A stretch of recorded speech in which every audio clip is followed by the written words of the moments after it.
Give me a quick second here. I just wanted to come on live because AEW Revolution, it just went off the air. So just give me a quick second. Let me just make sure my audio levels is on point, and then we'll go ahead. We'll start the show for you guys. I'm definitely not going to do a long-winded pay-per-view recap, okay? Because the pay-per-view did come on promptly at 8 o'clock. We did have a pre-show. Had one match in there. We'll talk about that in a little bit. But the pay-per-view came on at 8 o'clock. Jon Moxley just wrapped things up. So at the time that we're live right now, it is 11:35 p.m. So you do the math. We essentially had a 3-hour and 35-minute pay-per-view, give or take. So, but let me just make sure the volume level is down here. And we're ready to go because I already put the social media blasts out, plugging the pay-per-view and everything. All right, so looks like everything is good to go here. Let me just make sure that the audio's on point as well. All right, looking at the audio wave. That's recording. Okay, that's good. We got it recording in the background. All right, so we're pretty much ready to go. All right, so 3, 2, and 1. What's going on, everybody? You're checking now the special edition of the RCWR show. This is your AEW Revolution pay-per-view recap and review. Post-show, we're coming at you for Saturday night of February 29th, 2020, leap year. How about that? Leap year. Hey, I appreciate those of you that are spending your Saturday night with me if you're going to be dropping in, checking this out live. But I do appreciate you guys that's going to be checking this out on demand and on the downloads especially. So AEW Revolution, it just went off the air. Overall, a fantastic pay-per-view, I would have to say. If you are a fan of all things pro wrestling, you're like me and you follow many promotions. You're not just drinking the Kool-Aid of one particular promotion, and when other names and other promotions are brought up, you're just kind of going, right? You're freaking deer in the headlights. If you had a bit of a bitter taste in your mouth from everything that had came about with WWE Super Showdown, or as I have been dubbing it, Super Letdown, and you wanted to just wash that stench off of your body, then what AEW did tonight with the Revolution pay-per-view event, I think really made up for it in many, many ways. I have to tell you, purely enjoyed all the wrestling that we got. Couple of spots that was rough. We'll talk about it. Production value-wise, a little bit of audio technical issues here and there I was kind of noticing, but great packed house. That freaking arena was definitely sold out. We saw so many panned out shots, letting us see how many people were in attendance for this pay-per-view. And hey, when you have a full house like that, yeah, AEW, go ahead and plug the hell out of it. Show it off. That Chicago crowd, very energetic, very affectionate with their energy that they were bringing. Really kept me and everybody that was watching it on TV really into it all throughout the night. Everything overall pretty solid. Got a poll that's up right now asking you guys, what did you think about AEW Revolution? So take your pick. We kept it simplistic tonight. We have one poll that's on youtube.com/the RCWR show. It's over on the communities tab. Click on that bad boy when you guys get an opportunity. And we also have it on Twitter as well. So on Twitter, we polled not just RCWR listeners, but we also polled AEW as well, as we went on their official social media account. And just looking at the early results that's coming in right now, check this out. So among our own respected listeners, we have 87% that are giving the pay-per-view a thumbs up. Meanwhile, 13% are giving it a thumbs down. Polling on the actual AEW account, we have 8% that gave folks a thumbs down for the pay-per-view. 92% gave it a thumbs up. And just peeking my head, seeing what's going on with YouTube right now. Let's see what's going on with YouTube. Still relatively early. And you don't have to spam out. Just pick your voting platform and vote that way. And then we'll circle on back before we get ready to wrap up the broadcast. Right now, looking over on the YouTube communities tab right now, we're staying steady, 100% are giving the pay-per-view a thumbs up. Yes, overall, I would definitely say the pay-per-view, very worthy of the thumbs up. Very worthy. This was a strong, solid freaking pay-per-view. So where do we begin?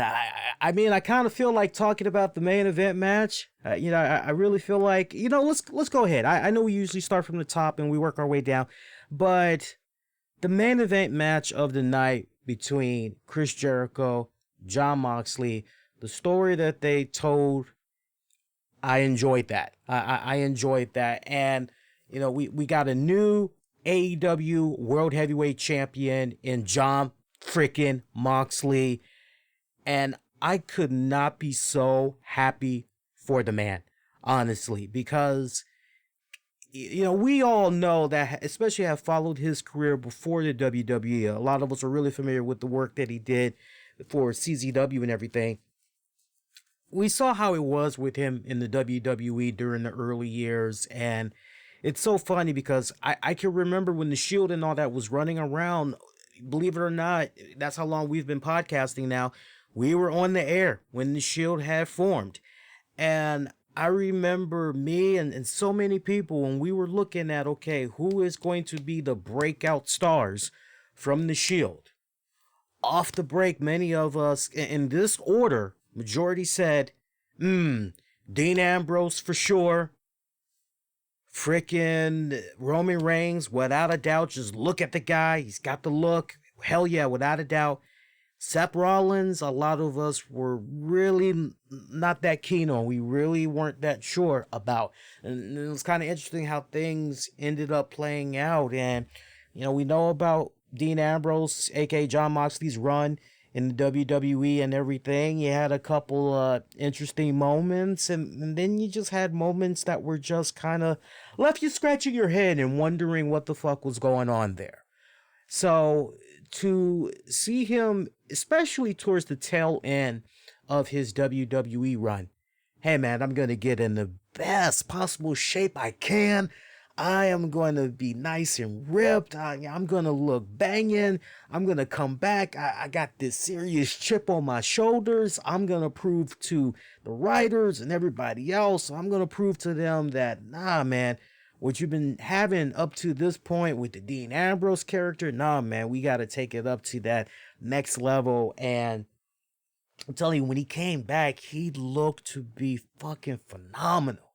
Was loving it. And then it just took a nosedive that truly never fully recovered. And all right, well, he did everything that he could do at that point. Did he not, boys and girls? He did everything that was asked of him to do. He gave it not just 100% in WWE. He went 120%. He went more than beyond.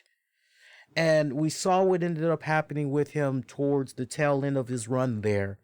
And so to have a guy that just feels, these people, they don't understand me.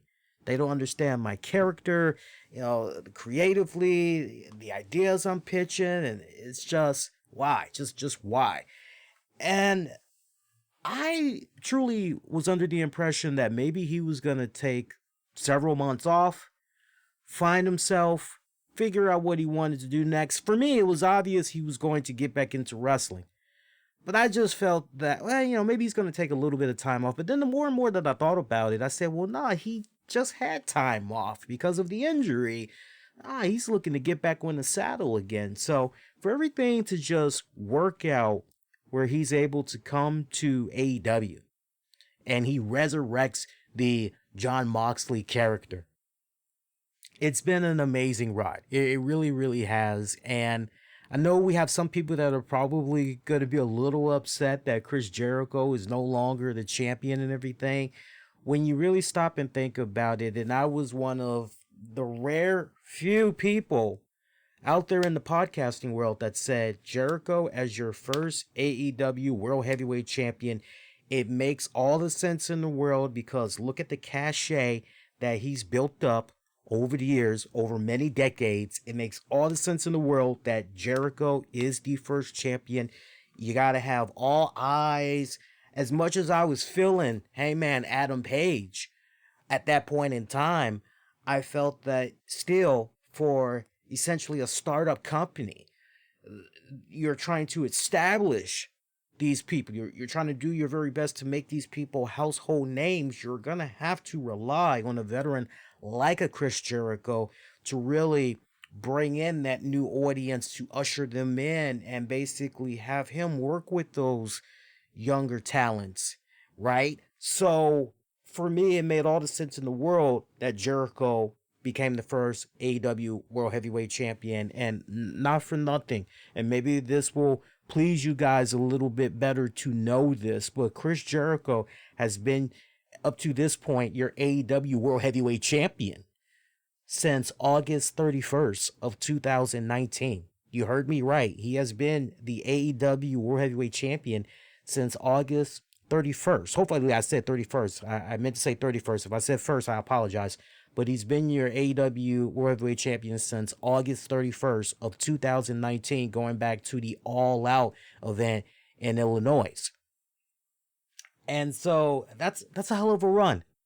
And look at everything that came about afterwards. Look at how media was just in a frenzy, and how Jericho was able to, just when we think we've seen it all with Chris Jericho, he does the whole Painmaker, Judas Jericho. He's got all this that's going on with him, and he takes it up to that next level.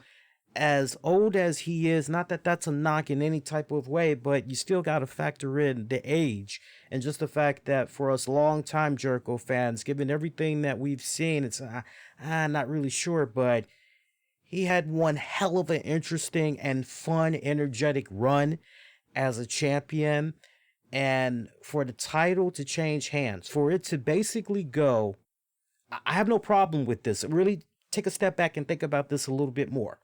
For the title to basically exchange hands from two guys that were very well established in the WWE, all in the name of continuing to help elevate AEW even more and help elevate the younger up-and-coming talent even more, I am all fine for that. And for the hardcore fans of Jon Moxley, they would probably honestly say to you, well, you know, he never really did fit that cloth of the WWE anyway. He really kind of seemed out of place given everything that we saw of him before he came to the company and all that.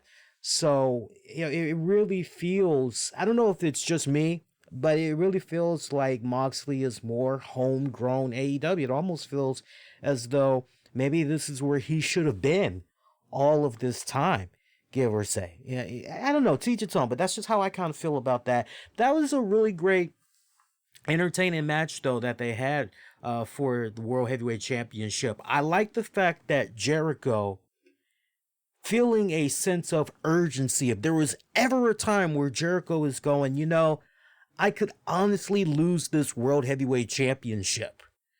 I really could. We saw a sense of great urgency. We saw a sense of great desperation that came from Jericho as he was trying to do everything in his power to get disqualified. You know, first it starts off with him just getting the jump on Moxley, and they're fighting all throughout the ring. And shout out to everybody I was interacting with in Discord and online tonight. Special shout out to Toxic too, who was streaming the pay-per-views. There was a live hangout get together. I am still, just to follow up on the Super Showdown that we did a couple of days ago, I'm still having internet problems. So tonight I'm actually using my cell phone provider as a hotspot to be able to do this. So that's also part of the reason why I want to try to have this be about an hour or under of a post show for you guys. But, you know, as we're all watching this match unfold, Jericho early on pretty much getting the jump on Moxley, and they're fighting all throughout the ring, going into the rafters and everything. We're going, well, wait a minute, what kind of match is this? Did we miss something? Because last we heard that this was just a traditional singles match for the heavyweight championship. What's going on here? But then you kind of start to realize, well, wait a minute, no, back up a second. This is about the sense of urgency. This is about the desperation that's coming from Jericho. He's doing the dirty heel tactics. He's trying to do everything he can to retain, and rightfully so. You got to go down deep and dirty sometimes because, yeah, this is a guy that can probably take it away from you. Eventually, the action finally gets into the ring, and finally the bell rings, and you're go, oh, okay, well, here we go. Now the match is officially on. Okay, great. Your referee for that one, by the way, Aubrey Edwards, the beautiful, the lovely Aubrey Edwards. I still can't figure out for the love of me why she is doing the AEW Unrestricted podcast with Tony Schiavone when you have somebody like a Big Swole, somebody that you are trying to do your very best to make a household name among other talents in AEW, trying to get everybody familiar with these talents that a lot of folks have never seen before. Not for nothing, Big Swole has her own podcast. I'm not quite sure I understand why maybe we couldn't slide in Big Swole instead of Aubrey, but it is what it is. But the match went about 22 minutes long. They told a really great story from the standpoint of Jericho doing the dirty tactics that he was using, and then when he saw that what he was doing to Moxley up until the action got inside the ring, bell officially rings and everything, it starts and the match is on. Jericho seems as though he's got the one up for a bit, but then Moxley comes right back. And so now you've got a desperate Jericho going, damn, what the hell do I have to do here? So now you see Jericho trying to do everything to fuck with the referee, trying to get the referee to call the bell so that he can retain the title essentially on a disqualification. And I love how Jim Ross, Excalibur, Tony Schiavone, they did a fantastic job tonight on commentating. JR, man, he came out of there, as far as his commentating overall, he came out of there as though he had a serious chip on his shoulders. And it was more than once throughout the night we heard JR referencing little shots that's come to him online from fans that have knocked him for some of the things that he's been saying on commentating, messing up certain people's names, messing up certain finishing names, all of that.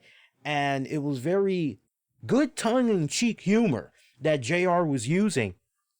And I was loving it. I mean, he was coming in, he was pretty sharp tonight. Honestly, out of 100%, far as the scorecard goes, I got to give JR probably a 90% overall. There were some areas where, I felt less was better.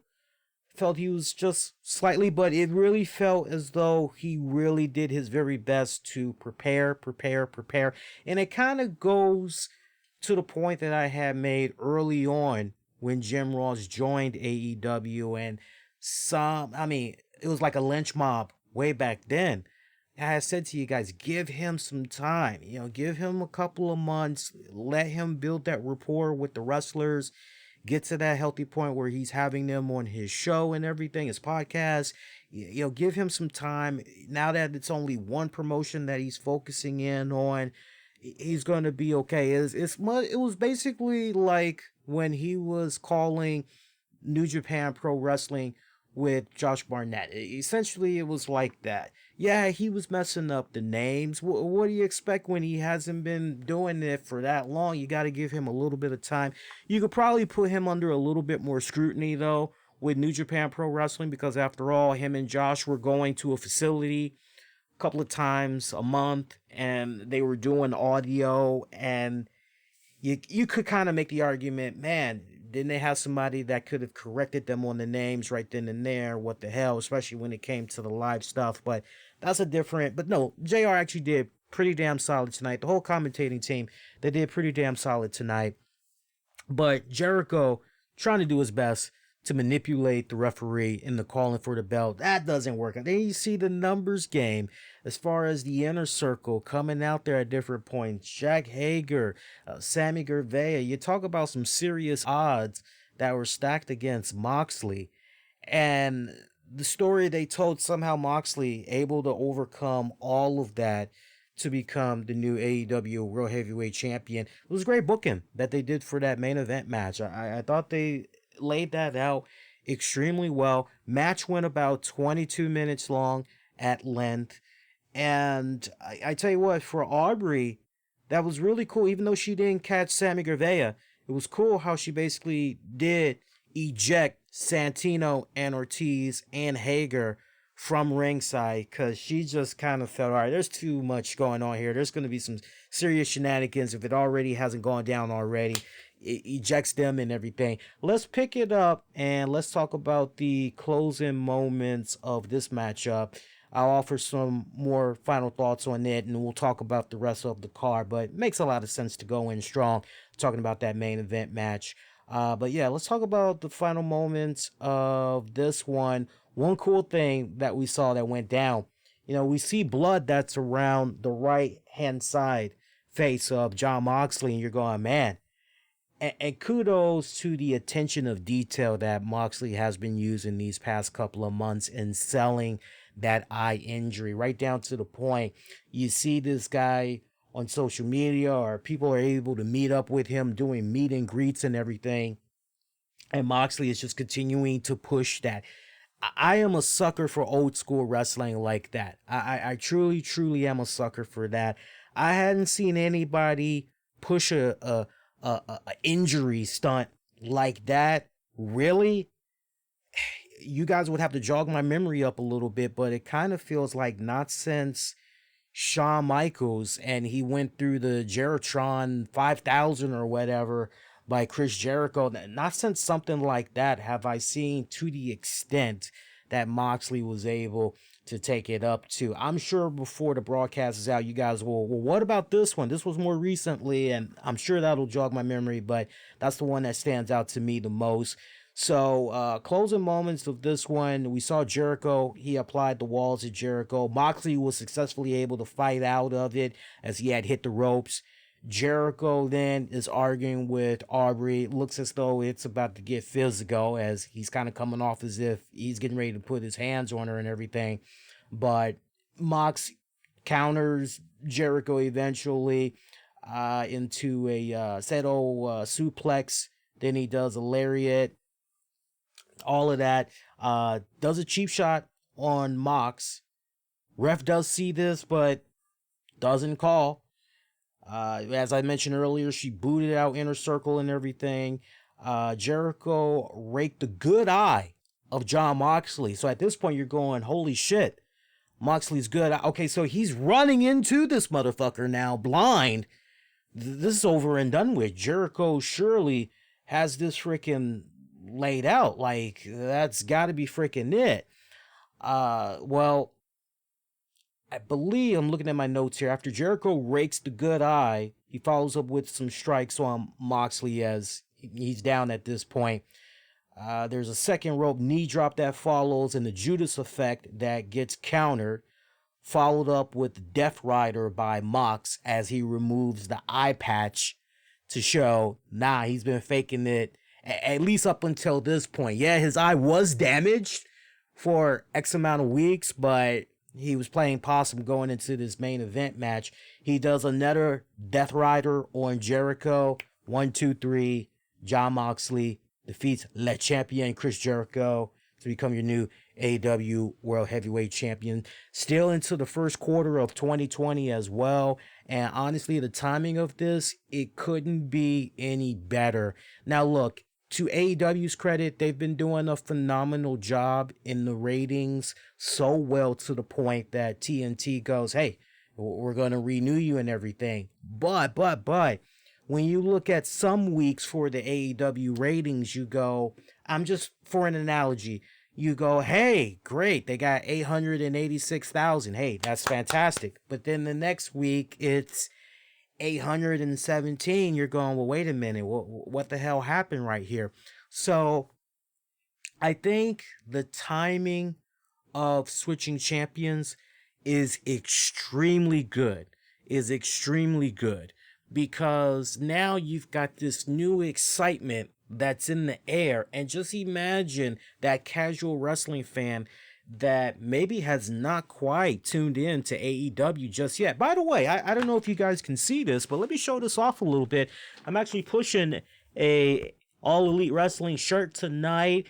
I just felt that, now that I was covering it, I've had this for months. And if you guys recall from the many pro wrestling crate boxes we've done, this has been in the box all this time. And I just felt like, you know what? Let me go ahead and let me actually, represent tonight. Because I wear all different types of wrestling shirts anyway. So usually, as you guys can see from the shows, I usually wear all types of wrestling and pop culture stuff and all that. So I say, let me show AEW some love.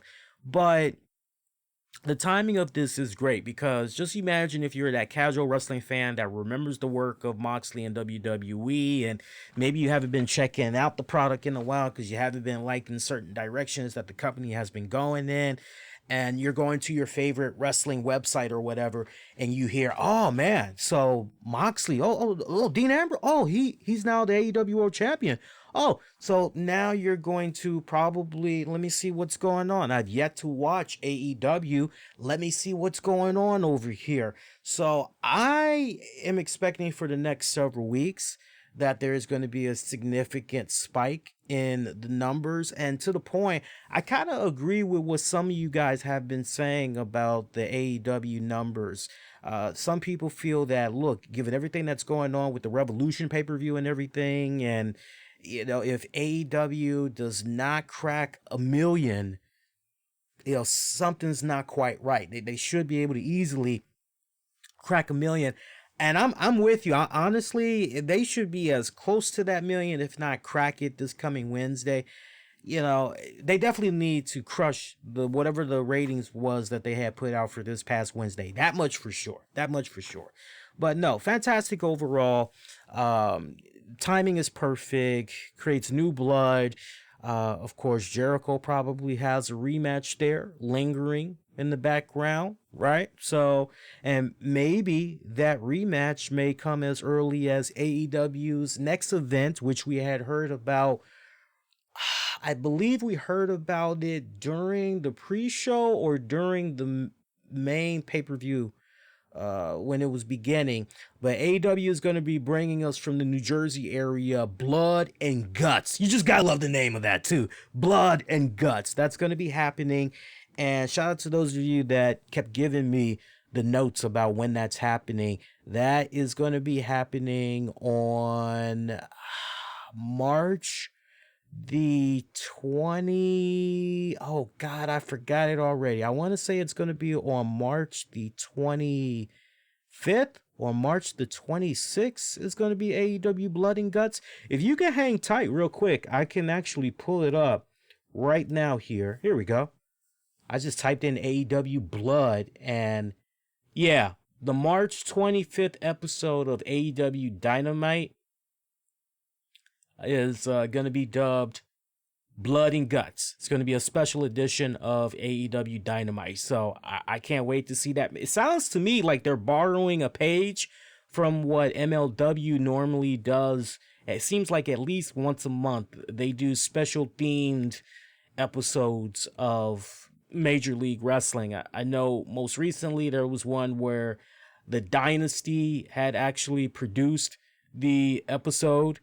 And before that, there was an episode where, oh man, who was it? Jimmy Havoc in his House of Horror special. He did a whole episode that he produced supposedly and everything. So kind of sounds like that's what AEW is going for coming up in March. I can't wait to check that out. But they did make that announcement tonight during the pay-per-view. Let's talk about the pre-show there. Talk about some pre-show action. By the way, before I leave, as far as final thoughts on Jericho Moxley, I do want to point this out.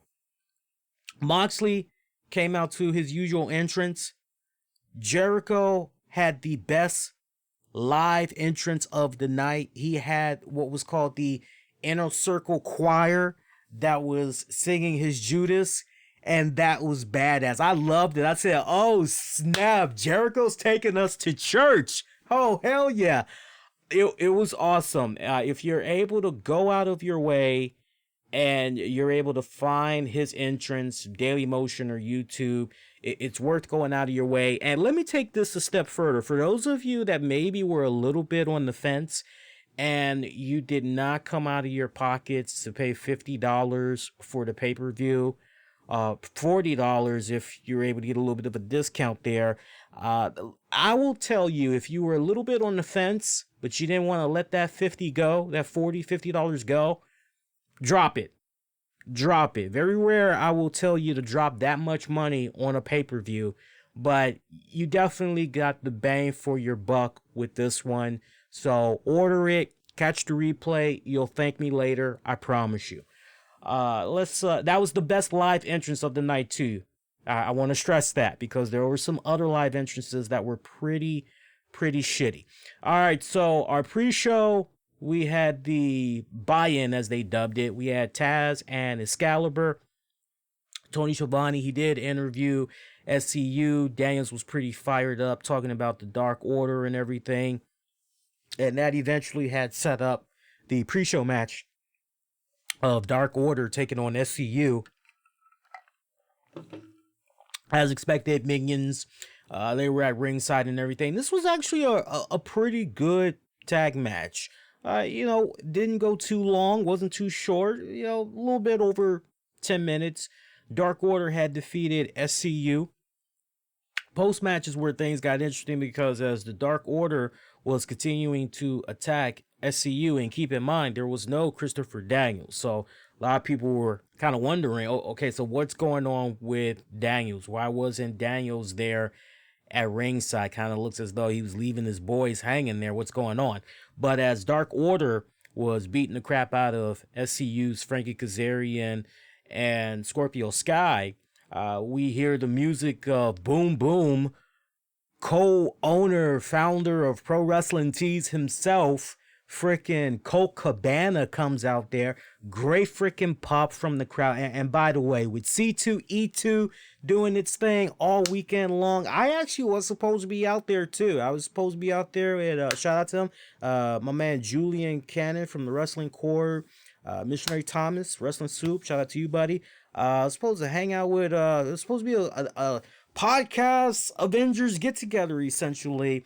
And we were going to have a panel and all that, but the people behind C2E2, first off, they decided they wanted to give us a panel on Sunday. Okay, well, that's when everybody is leaving. So we're going to readjust our itineraries because a lot of us have to be back to work Monday morning. What the fuck? And on top of that, the panel wasn't even going to be 90 minutes. I believe the panel was only going to be, it wasn't even an hour. I believe the panel was only going to be like 30 minutes to 45 minutes. And all of us just basically said, yeah, that's okay. We're good. We're good. And so it just pretty much broke down like that. I'm sure if things didn't collapse such that way in that fashion, I'm quite sure that somehow, one way or another, we also would have done our very best to get into Chicago there to see the Revolution pay-per-view in person and everything. But yeah, so Colt Cabana getting that nice big ass pop, and Pro Wrestling Tees on top of what they were doing with C2E2, AEW being there at C2E2 as well. Pro Wrestling Tees themselves, business was booming. They usually have it all nice and laid out when it comes to stuff like that with the pay-per-views. So, they did pretty damn good. They even had special hours for Revolution pay-per-view weekend too. Check it out. Go check them out on their social media feed. You'll see the hours that I'm talking about for those of you that are still in the area. You're thinking about going over there and personally buying some stuff. But Colt Cabana comes there and nice pop from the crowd. He's handling his own for a little bit, but the numbers game was way too much. And then finally, we see this dark hooded figure come out and, well, maybe this is the one. Maybe this is who the Dark Order answers to, the Exalted One. Maybe this is that person finally, he or she. Person takes the, hood and all that off, and it turns out it's Christopher Daniels. But you're still kind of going, well, wait a minute, which direction are we going here? Is it really evil Daniels, or is it... And it was Babyface Daniels. Babyface Daniels just coming in there, taking the fight to the Dark Order. and they all balanced it out and everything. So you had Colt Cabana, SCU, Christopher Daniels, everybody standing tall and strong. So it was a nice, proper way to close out the pre-show. Good stuff. So yeah, I hope that wasn't a one-time deal though with Colt Cabana. I hope that we'll be able to see a lot more of Colt Cabana, because I love Colt. I love Colt. He's a damn good podcaster. He is a damn good in-ring personality, and he puts on highly entertaining matches. I can't stress that enough. Actual pay-per-view we go now. Jack Hager taking on Dustin Rhodes. Jack Hager, as expected, defeating Dustin Rhodes in his AEW in-ring debut. Match went about 15 minutes at most. It was pretty good. Here's the thing, though. I won't say I'm disappointed. Maybe some of you are. But I won't use the word disappointed because that could be a little bit too strong. But I felt, and let me ask you, did you feel a little bit let down physically by the appearance of Jack Hager? I wasn't expecting him to have a Randy Orton shredded build or anything like that, but I'm just keeping in my mind that, all right, this man, we haven't seen him in the ring. We know what he's doing with the MMA stuff, but we've yet to see him in the AEW ring. And every time we see him, he's always in polo shirts, right? So I was kind of under the impression that when it was finally time to see this dude, even if he was wearing the trademark getup that he was wearing when he was Jack Swagger, even if we were to see him wear that, usually the Mr. Perfect one-piece outfit, as I like to kind of call it, I still was expecting to see, oh man, he's got deltoids, he's got shoulders, oh, he's got fine definition, all right, pretty good. But it just seemed as though there was no whatsoever. And that kind of made me feel a little disappointed, just a little bit, because when I look at him and then I look at Wardlow looked as though, hey, even though we just saw him in clothes for a long period of time there, leading up to when we finally saw him make his in-ring debut, physically he didn't disappoint. So I don't want to say disappoint. I really don't want to say that, but I was kind of let down a little bit. I will say that much. I was kind of let down a little bit, but despite that, putting that to the side, Hager went in there and he fucking hanged.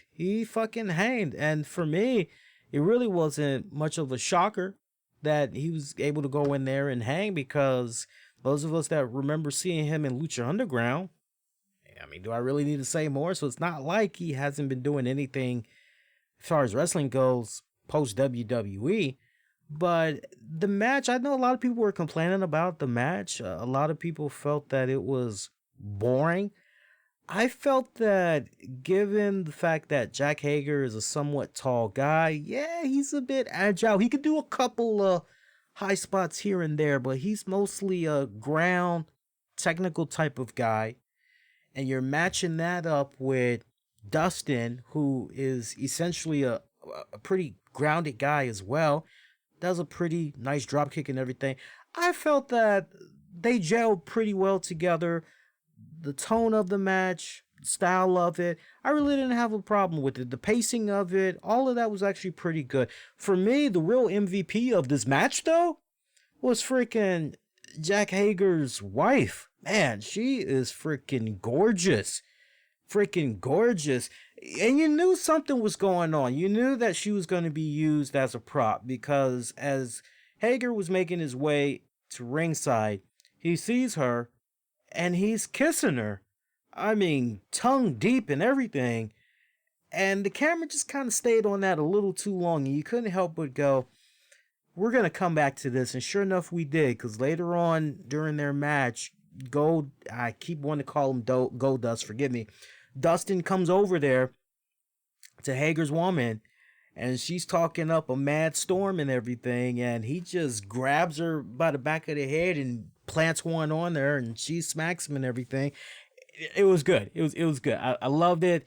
Ate all of that up. She was the real MVP. She showed me a lot of spunk. She really did, and I hope that that's honestly not the last time we've seen of her. I hope at this point somebody in AEW, Cody, somebody. I really hope that the gears are in motion to maybe we should kind of bring her around a little bit more. And she kind of seems as though she would be, I don't know if she would be an excellent mouthpiece, but she does kind of seem as though she could definitely get that heat for Hager. So, time will tell. We'll see what happens with that. Closing moments of that one, Jack Hager, he did defeat Dustin Rhodes via submission. Let's tell you a little bit about that. There was a Shattered Dreams attempt that Dustin tried to apply that got countered, but Rhodes managed to hit the code red, but that only got him a near fall. Following up on that, Rhodes came in with an armbar. Hager counted it into the ankle lock. You're going at this point, well, that's got to be it. Once he applies that, that's usually it. But Rhodes somehow manages to get out of that hold. And there was a little bit of a tease of a ref bump. Low blow by Hager. Looks for the head and arm choke. And he gets it. And he's applying this head and arm choke.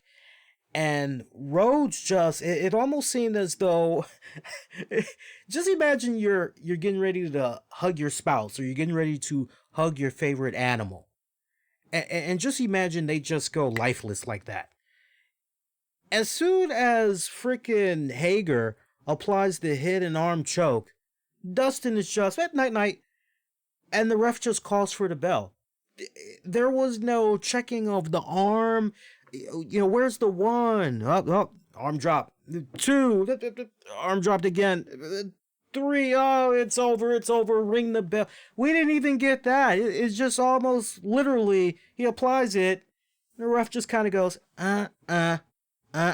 ring the bell. And the fans didn't like that. They booed that. And, but look, I can spin it in this way.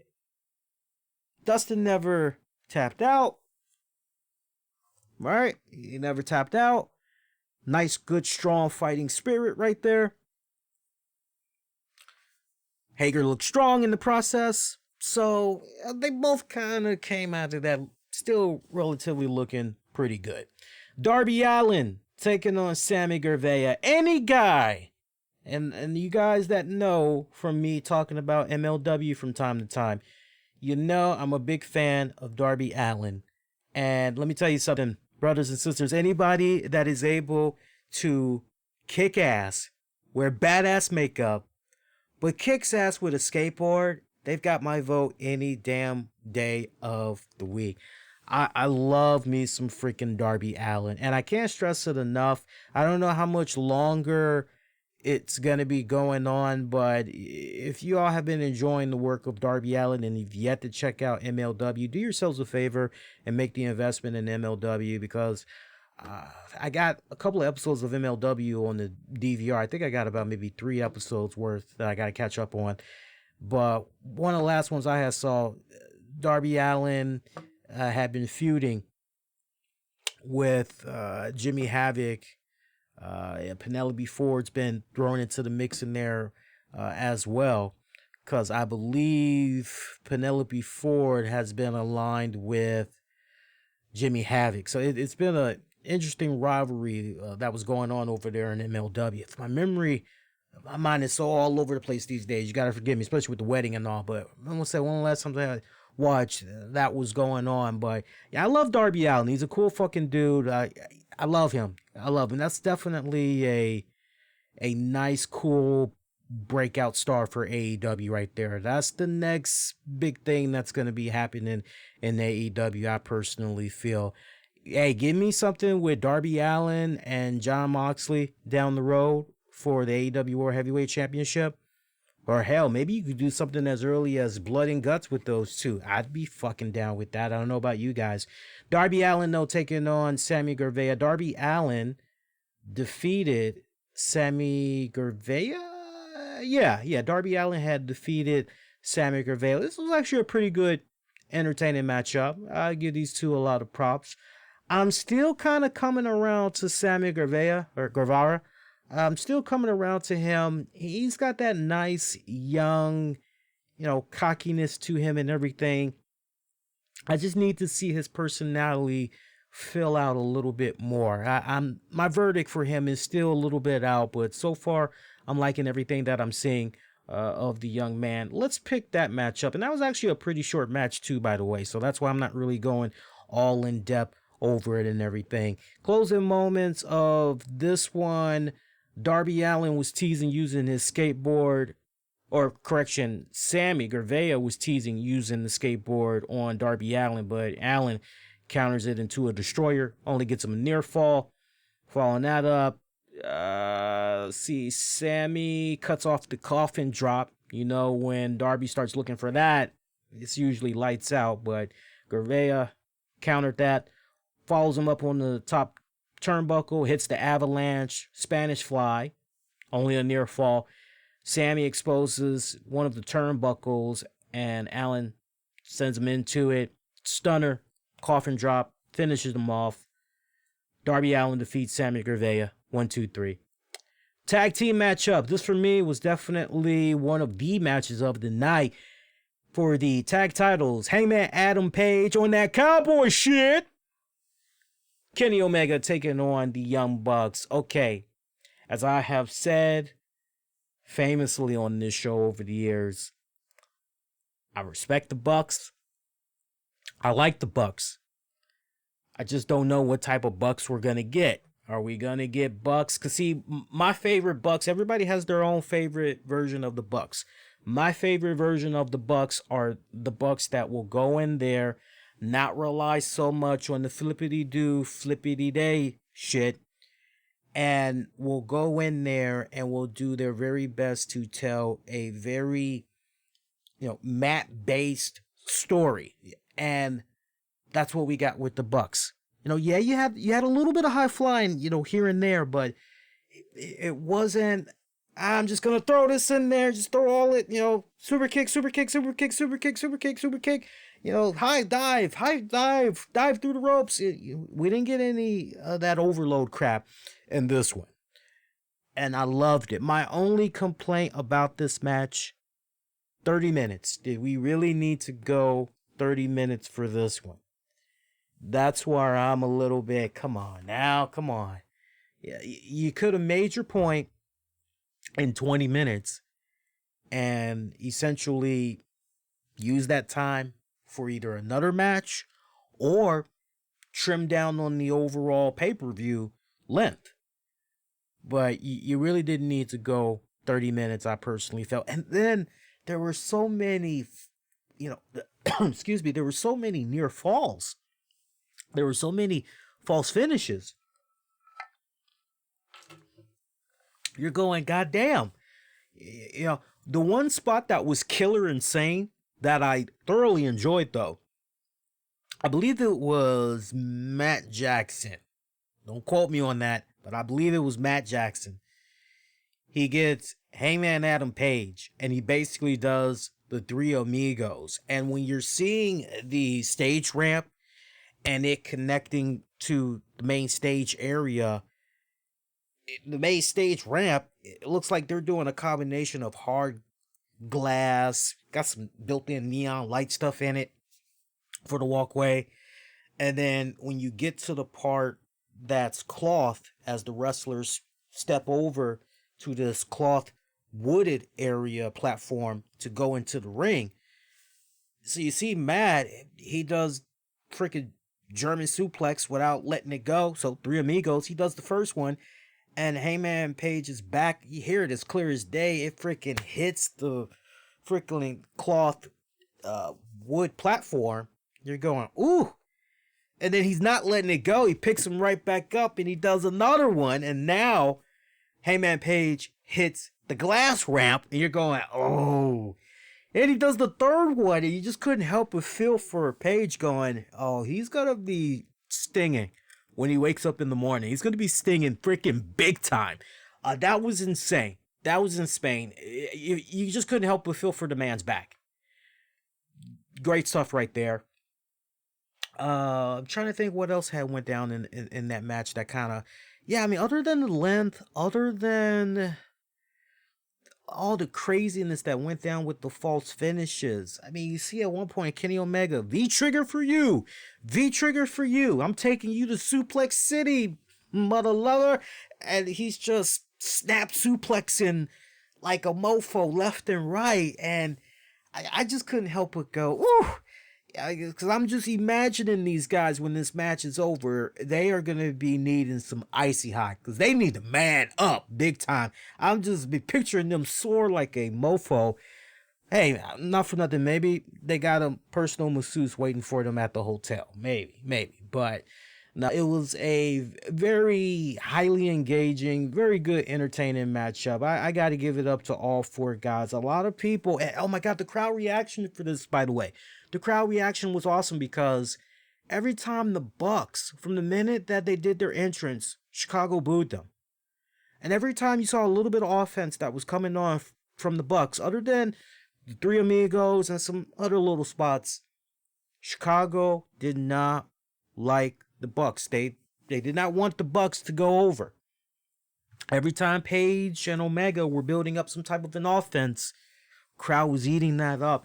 Especially Hangman Page. They were especially eating that up. I think from August of last year, with Page going for the World Heavyweight Championship to where Page is now, as far as the crowd reactions to him, the base has definitely been built up. And man, I'm telling you something, I would love to see a story culminate, even though I don't think it's going to pan out this way. But I would love to see basically a 1 year full circle journey come about where Hangman Adam Page gets a shot for the World Heavyweight Championship and he wins this go round. But the way things are currently being laid out, and given what I had said several weeks ago, I said, let Hangman Page, Kenny Omega hang on to these tag titles, at least ride it out into the summer.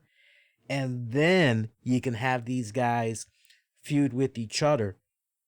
And I think that's actually what we're going to be seeing. Hangman Adam Page, Kenny Omega defeating the Young Bucks by pinfall. Again, match went about 30 minutes and some change. It's a good match. Damn good matchup. A little bit of a tease post-match, though. A little bit of a tease. I wanted to make sure I stress this before we move on because, we see that the Young Bucks, they're taking the defeat like good sports. They're trying to shake everybody's hand and everything. And Kenny Omega, he's embracing them and everything.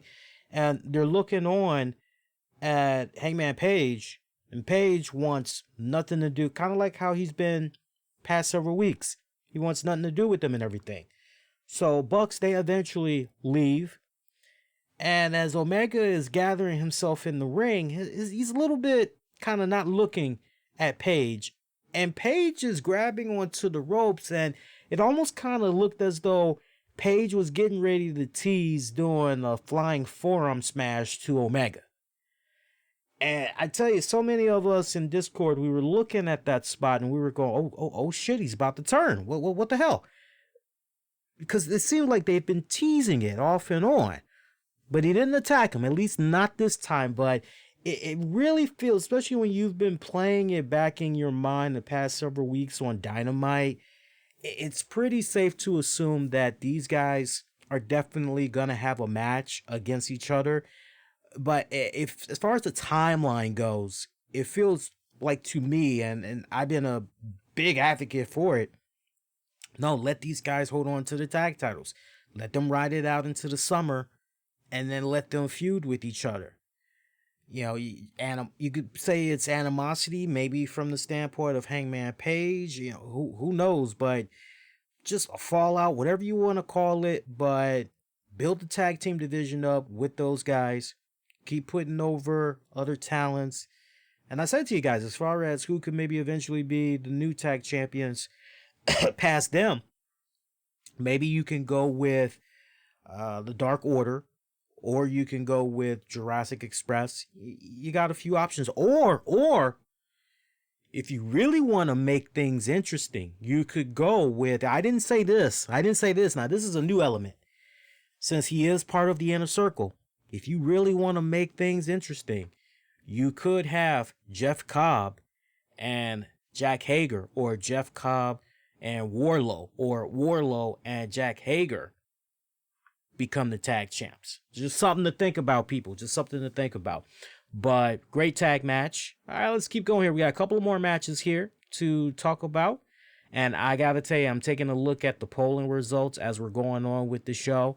I thought that the polling results that we had for WWE Super Letdown earlier this week, I'm looking at the combined polling results that we have so far, and we are in the freaking 500s from what I'm able to see of people that sounded off about AEW Revolution tonight. So one last time, we'll let you know about the polling results, but wow, is all I have to say. Very, very freaking impressed with the numbers. Thank you to everybody that not only voted, but will also, if you're not checking out the show as a result of the posting that I put out, or you will be checking out the show on demand on the downloads, do appreciate that. Let's keep rocking and let's keep rolling. Only got a couple more matches to talk about here. All right, so up next we got the Women's Championship match, and then we've got MJF and Cody, and then we got Pac, Orange Cassidy. All right, so the women's match for the championship. Nyla Rose taking on Chris Statlander. First of all, this was a pretty bad spot to put him in, because they have a follow-up on a pretty damn impressive, exciting tag match. So to have these two girls come out after that, okay, here you go, top this. And then on top of that, oh, by the way, try to go about 15 minutes. Try to go about half the time that the tag match had went, and be entertaining.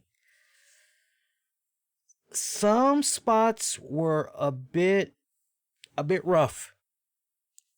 I don't know if you want to call it miscommunication between the two as far as certain moves that were being executed. There was a little bit of sloppiness from both girls. There was sloppiness. There was a bit of botches from both girls. But overall, it was a decent match. I will definitely say that it was a decent match.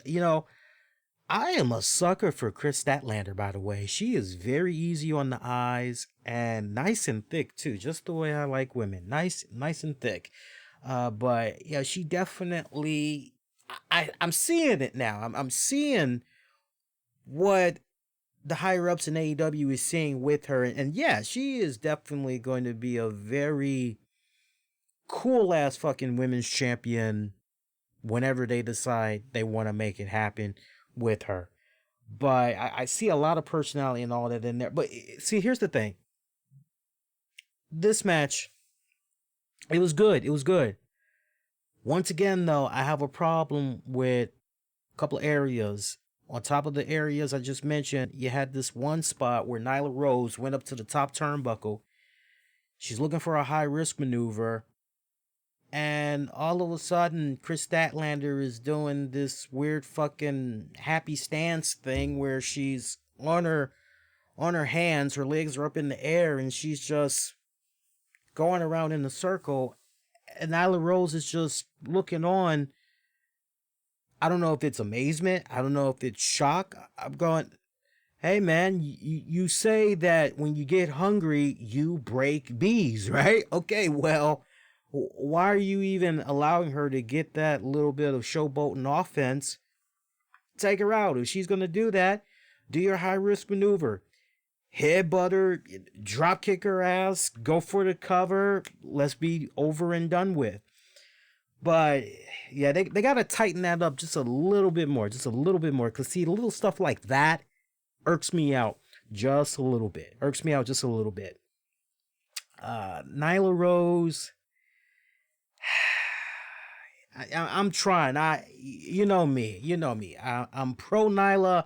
I'm pro Sunny Kiss. I need Nyla to tighten her shit up a little more. I really, really do. I don't know if maybe Nyla needs to work on the upper body strength a little bit more, but there's a couple of times where she was picking up Statlander. I was legit concerned. There was one time where kind of seemed as though she ain't quite pick her up right. But overall scale of 1 to 10, I would say these girls, they did about a 6 for the match that they did. I would say they did about a 6. Closing moments of this one, Nyla Rose connected with a struggling, might I add, it was a struggling beast bomb that she did on Chris Statlander to retain her women's championship cleanly. No controversy whatsoever.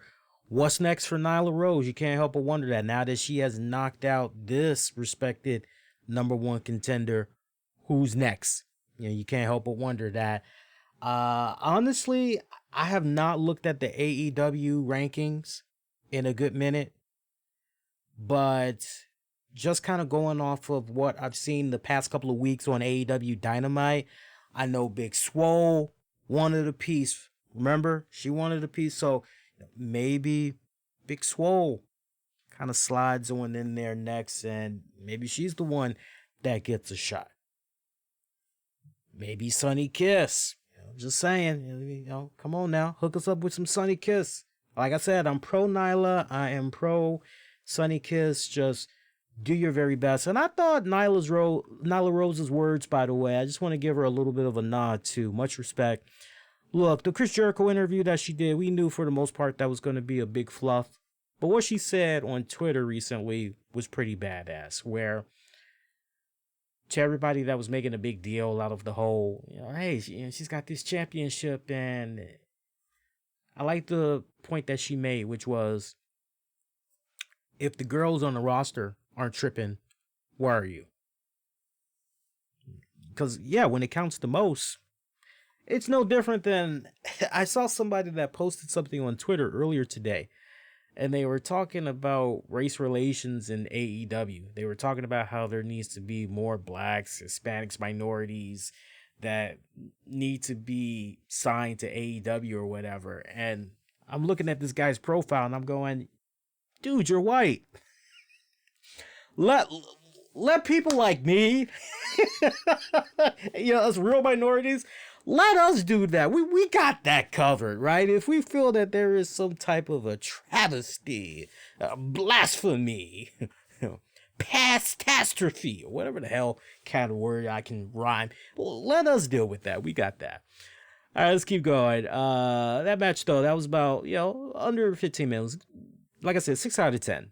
I can't go any higher. I can't go any less. MJF taking on Cody. A lot of us were talking about Cody's new tattoo. Cody has a American flag winged skull on the right side of his neck. When you first see the tattoo, you're going, hey, cool. Cody's got a new tattoo. All right, nice. But you really can't make out what's going on. But you're going, he's got a new tattoo. Okay, cool.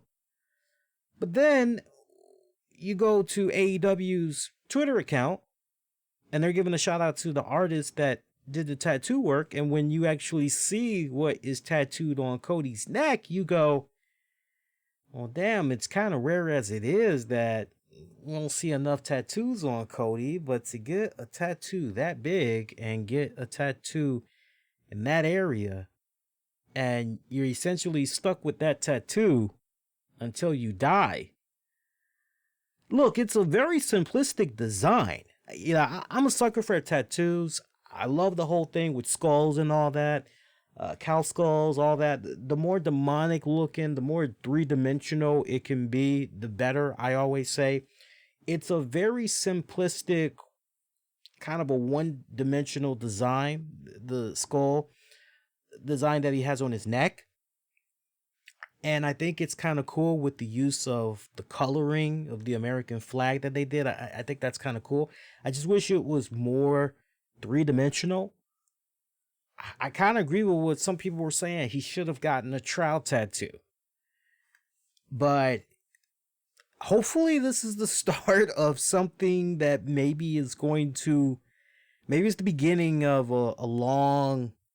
I don't know if it's going to go the length of an Undertaker, but maybe it's the start of something that honestly to be continued. I don't know, but when you see it up close and personal, you can't help but go. And you know what? I should have loaded up the images of his tattoo for you guys here on the damn show. It's freaking too late now, and that freaking sucks. But go out of your way. If you follow AEW on Twitter, you can easily see it. Just click on media and you can see it that way. It's going to take me a while to get used to that. It really, really is. Because from afar, it looks badass. But then when you get a close-up, you're kind of going, that's it? Really? Yeah. So I'm not trying to knock it because I really feel that they're not done yet. They're going to do some more stuff to that. It's not done just yet. It's a work in progress. Let his neck heal up and all that. But good match with MJF. This was very, very entertaining. And I got to give Cody mad freaking props for this matchup. Because no matter how some people may feel about certain aspects of AEW, the one thing that we can all be very consistent about is not only is Cody overall one of the best talents that's on that roster, aside from Jericho and Moxley, respectfully, but Cody is also one of those guys where even though he is an executive, Cody knows that, hey, wait a minute here. The right person needs to go over in a match.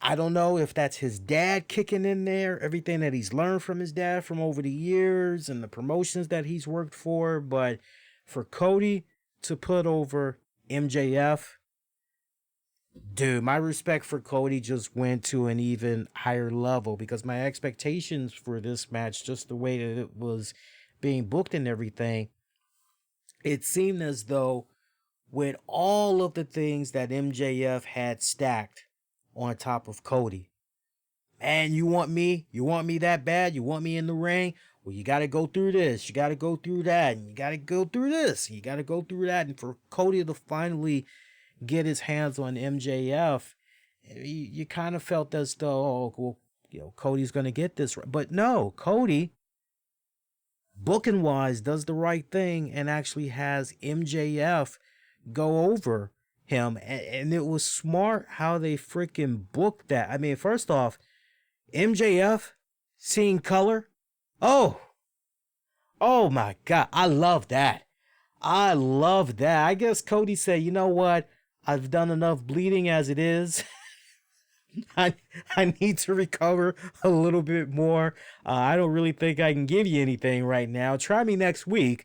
So for MJF to be the one to see color in this matchup, great. And it further intensified the fact of MJF.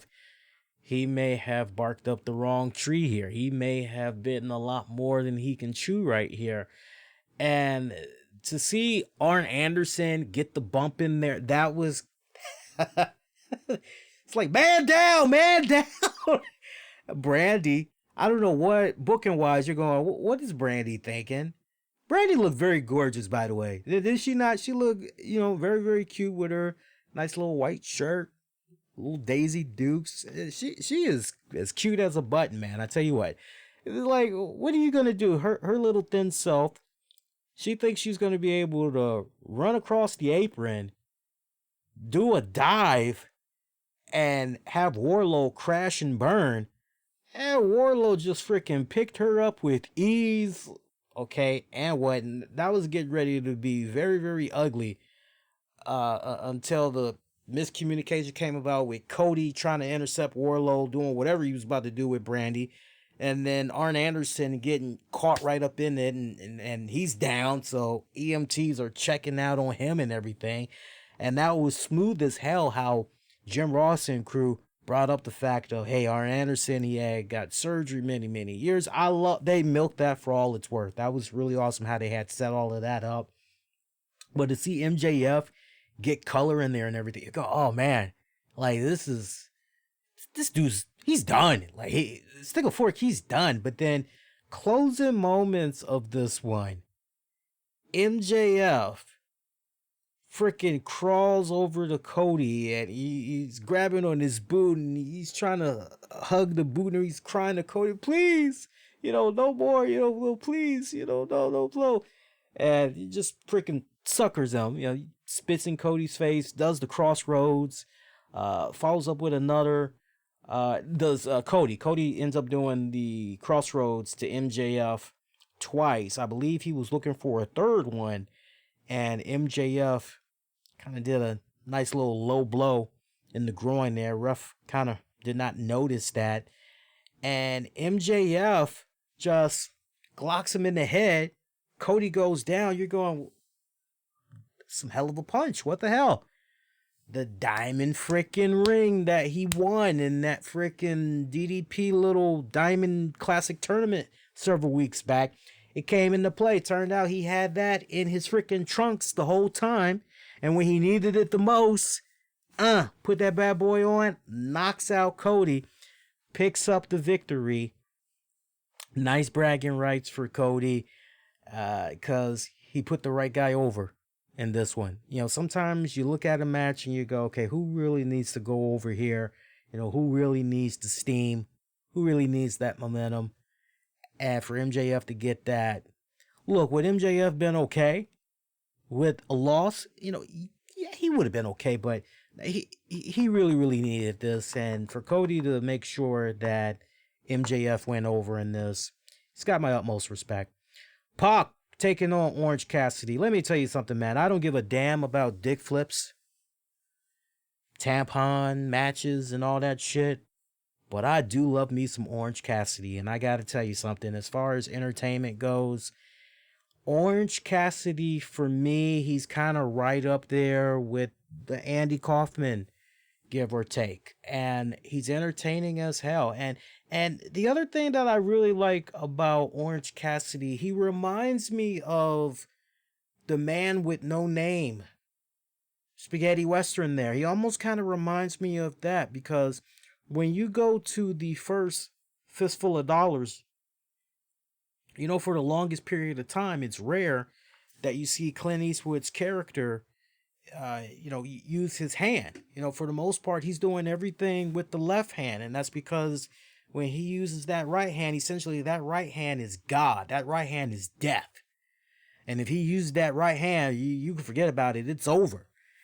And so when I look at somebody like an Orange Cassidy, I look at him as somebody, even though he's doing the things with the kicking, he's so freaking cool. He's got so much swag. You look at him and you can't help but go, nah, man, when it counts the most, don't piss him off, because he will take it up another notch and you are going to be shocked and you are going to be amazed. And how AEW has been booking Orange Cassidy up to this point, and they had him taking on Pac, I loved it. You're looking at this match, you're going into it and you're thinking, oh, it's just going to be a 90-second matchup. Yeah, this is pretty much going to be a squash match. Thanks for coming, Orange Cassidy. Easy freaking money that you made here, man. No problem. And it was funny because they start off doing the nice little kicks. Pac plays along and everything. And eventually Pac is, okay, playtime's over. Let's freaking do this. And he's just destroying the hell out of him and everything. And then all of a sudden, offense from Orange Cassidy. Orange Cassidy does a hip toss while his hands are still in his freaking pocket. He does the drop kick. He does the kip up. Wait, what is this? I'm watching. Entertaining to no end. I loved it. And then he really cranks it up a notch. We see something that we hadn't seen in Orange Cassidy since he's been in AEW. We see some fire. We see some emotion in him because, finally the shades get taken off. Referee never takes the shades off, by the way. But, we see him finally get fired off, and he's really going in on the offense, barely using his hands, mind you. Barely using his hands. Somehow, he's able to get off a DDT, and It was pandemonium to see the Chicago crowd. I'm feeding off of the Chicago crowd. I'm looking at this. I'm rooting on Orange Cassidy. I'm going, this is the night. This is the night that we are going to see a upset right here. And I know some people are looking at Pac and they're going, man, what the fuck happened to Pac? Man, Pac used to be so fucking cool. Pac. Pac is still fucking cool, people. This is just all about making the best. Honestly, a really cool situation. The fact that I don't look at that as a knock. I don't look at that as a disservice to the talents of Pac. And I'll tell you this much. I'll jump out there a step further. If Pac had a serious problem in working with Orange Cassidy, man, don't you think, as kind of outspoken as he's been in the past, like this match wouldn't happen? It would be somebody else that would be in his place instead. No, the fact that Pac is willing, think about it from this standpoint. The fact that Pac was willing to do a match with Orange Cassidy for that long, that should be in your mind. Well, hey, if Pac doesn't have a problem with this, obviously he's giving his blessing. What the hell? And it's kind of funny because I didn't see a whole lot of people after Pac had defeated Orange Cassidy. I didn't see a lot of people that were going, but there was a little bit of a quiet uproar about why is he in this match? This is beneath him. He shouldn't be doing stuff like this. What the hell? No, it makes even more sense why you have somebody that has as much of a serious demeanor, is so cold and calculating, so vicious, like a Pac. Even more reason why you have him in this match against somebody like a Orange Cassidy, who he's taking for granted.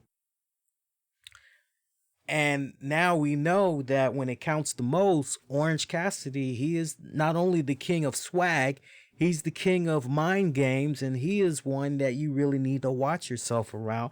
I didn't have a problem with these two locking it up. I did not whatsoever. Closing moments of this matchup.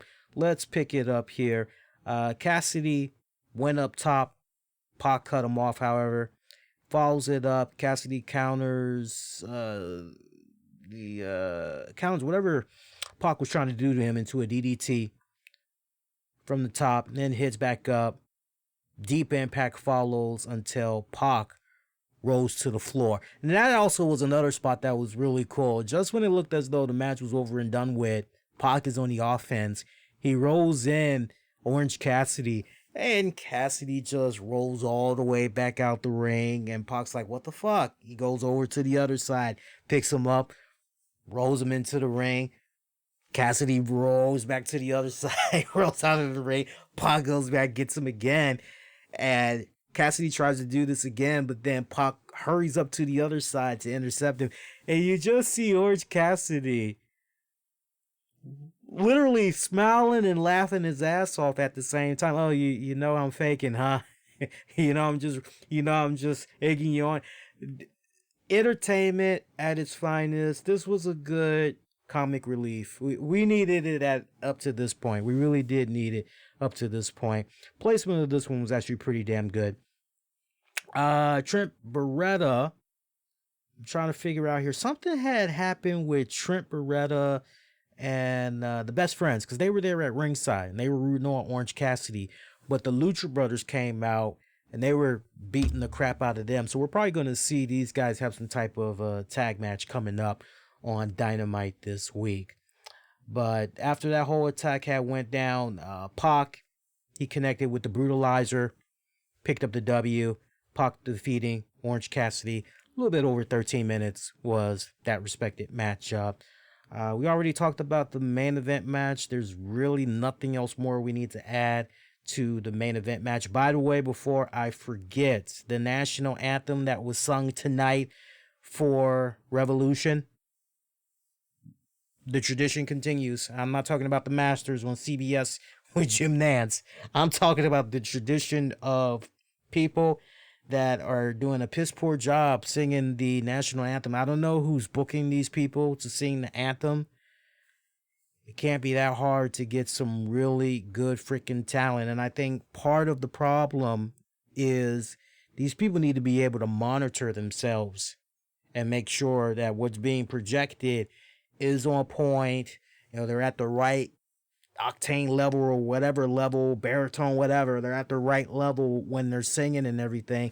And it couldn't be, I hate to say it, look, I love the national anthem. God bless America. But I tell you what, if you give me somebody that sounds like crap, I'm going to mute it. And sadly, I had to mute the national anthem prior to the pay-per-view.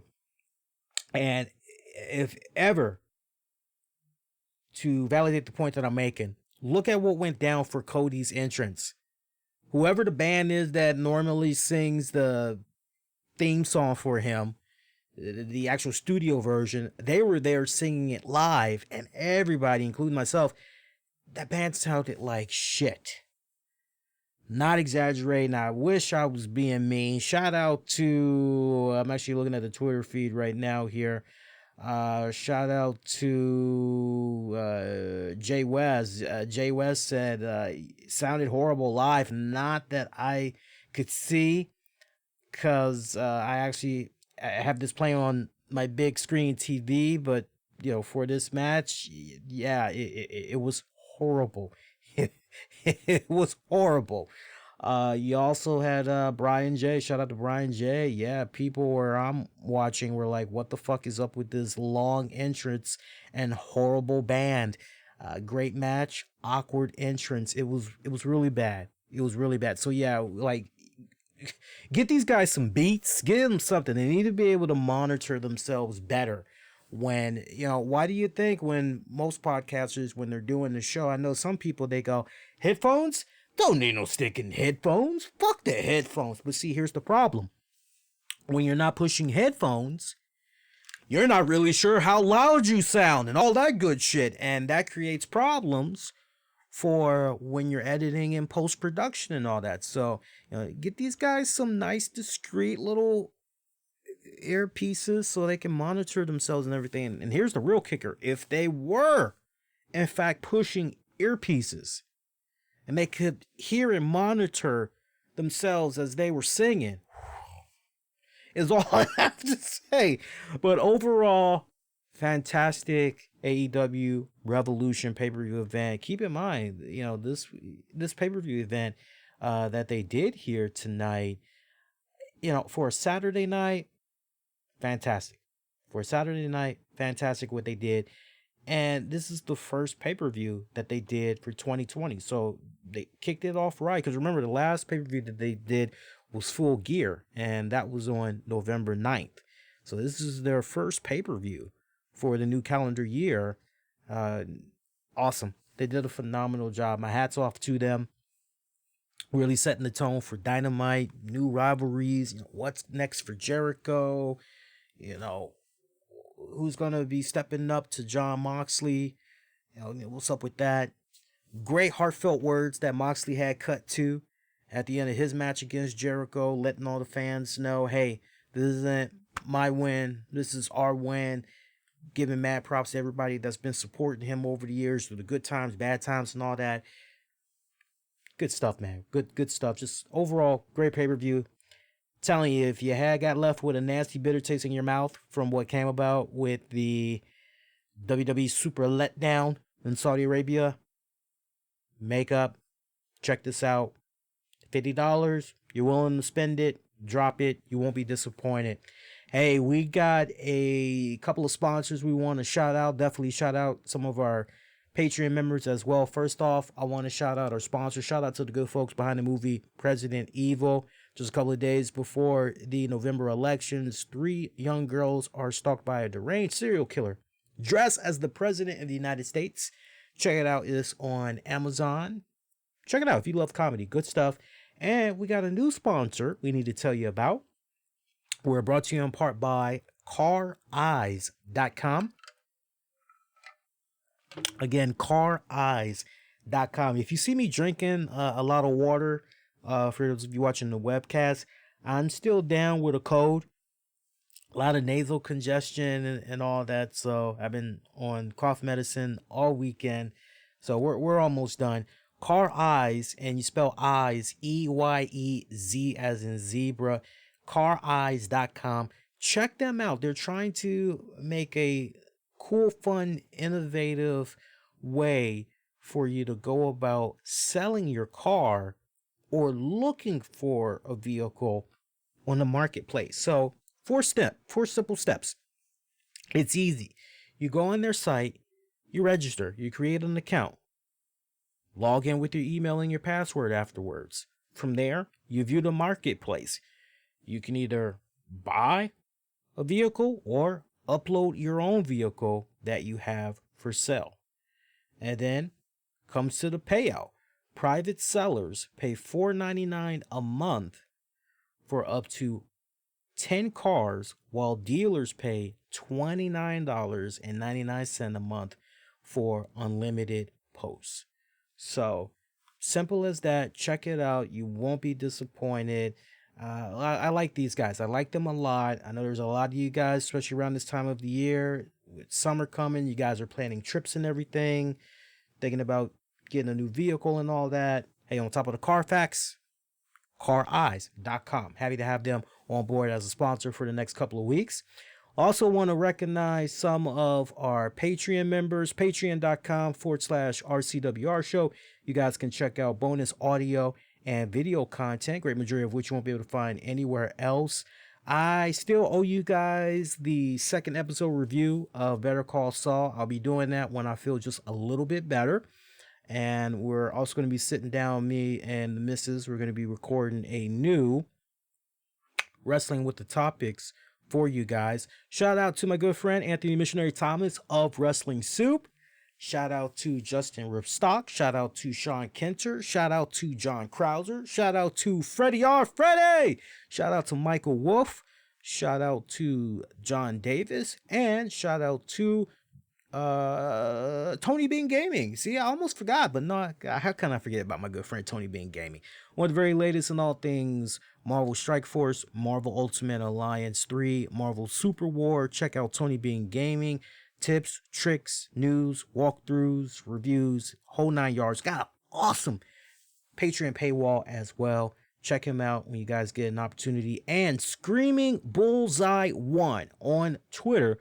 Check him out. He makes really cool wrestling busts. Woo! These busts are badass. I'm talking at least 50 to 75 points of articulation. These busts that he makes. He's on Twitter at Screaming Bullseye 1, the actual number 1 on Twitter. And pretty soon he's going to be having a website that you guys will be able to check out. He does commissions. That's what it's all about. Everything that he does is custom. It's made from scratch for you. And one more time, we're taking a look at the polls and seeing what you guys had to say about tonight's AEW Dynamite. I wish it was Dynamite. God, that would mean it's already Wednesday, wouldn't it? Seeing what you guys had to say about AEW Revolution. All right, so YouTube over in the communities tab. And once again, just if you have multiple accounts, just pick one and just stay with that outlet. But over on YouTube in the communities tab, 100% of you are staying steady, giving Revolution a thumbs up. And meanwhile, over on Twitter, we are standing strong amongst our own respected listeners, followers. 11.1% of you are giving the pay-per-view a thumbs down. 88.9% of you are giving it a thumbs up. We did poll the actual AEW account, seeing what people thought about the pay-per-view.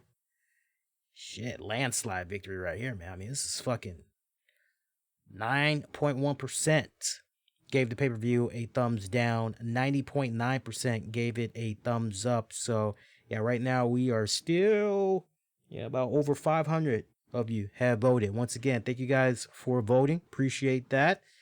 And that's going to do it. We're going to stick a fork in it. Call it D-O-N-E, done. So at this point, your next edition of the RCWR show, if you're not going to be checking out the Patreon content dropping this weekend, is going to be on Monday, March the 2nd. We'll be coming on live as soon as Raw goes off the air, 11 p.m. Eastern or sooner. So tune in for that. That should be a fun show. A lot of stuff to get into.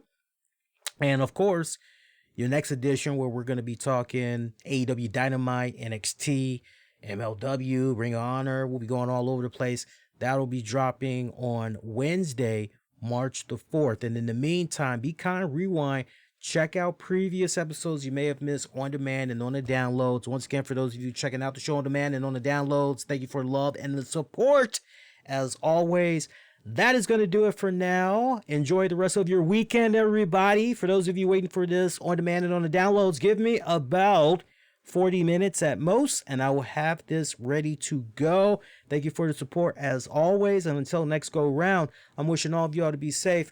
Most importantly, be kind to one another. Hopefully you enjoyed this. Let me know what you thought about AEW Revolution overall. Leave your comments in the chat, in the comment section. You can also get at me on Twitter, Facebook, Instagram. Use the keywords, the RCWR show. Like, follow, subscribe, all that good jazz. All right, guys. Much love. Peace.